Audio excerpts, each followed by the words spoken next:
డలాస్లో కేటీఆర్ మాట్లాడుతున్నారు. లైవ్ ద్వారా చూద్దాం. పాటు వేరే వాళ్ళ చేతులు బిడ్డను పెడతారు. ఇవాళ జరుగుతున్నది కూడా అంతే. మళ్ళీ మూడేళ్లలో తిరిగి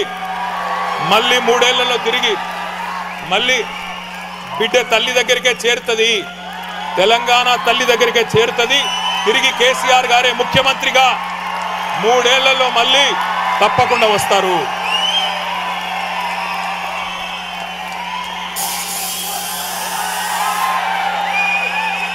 మీకు ఇంకొక ఆసక్తికరమైన విషయం కూడా చెప్పాలి.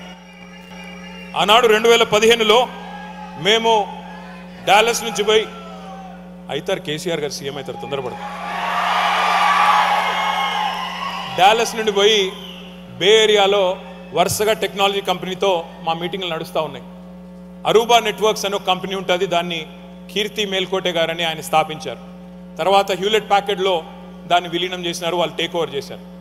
అయితే ఆ కీర్తి గారిని కలిసినప్పుడు, కీర్తి మేల్కోటని కలిసినప్పుడు ఆయన చాలా ఆప్యాయంగా పలకరించి, ఆయన హైదరాబాద్ వాడే, ఆప్యాయంగా పలకరించి సాయంత్రం మా ఇంటికి ఒకసారి ఛాయ్ తాగేందుకు రండి అన్నాడు. తప్పకుండా వస్తామని చెప్పి వాళ్ళ ఇంటికి పోయినాం. అక్కడ పోయిన తర్వాత నిజంగా కూడా నాకు ఆశ్చర్యం అనిపించింది. ఎందుకంటే ఆ కీర్తి మేల్కోట గారి వారి నాన్నగారు ఉన్నారు ఇంట్లో, అక్కడే వారి అమ్మగారు ఉన్నారు, వారి శ్రీమతి ఉన్నారు. అందరినీ మాట్లాడుతుంటే వాళ్ళ కళ్ళు చెమ్మగిల్లి మాట్లాడుతున్నారు.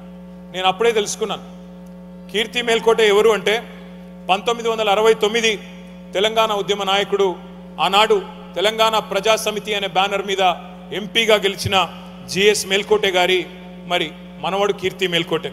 వారు ఆ రోజు వారి కుటుంబ సభ్యులు నాతో చెప్పిన మాట, 2 తరాలుగా తెలంగాణ కోసం పోరాడుతున్న కుటుంబం మాది. ఇవాళ తెలంగాణ రాష్ట్రం ఏర్పడమే కాకుండా ఆ తెలంగాణ రాష్ట్రం నుండి ఒక మంత్రి వచ్చినాడు, మా ఇంటికి వచ్చినాడు అంటే మాకు చాలా గర్వంగా ఉందని చెప్పి వాళ్ళు కళ్ళల్లో నీళ్లు తెచ్చుకుంటే వాళ్ళ నమ్మకము, వాళ్ళ ప్రేమ చూసి మేమందరం కూడా ఎమోషనల్ అయినాం. అట్లే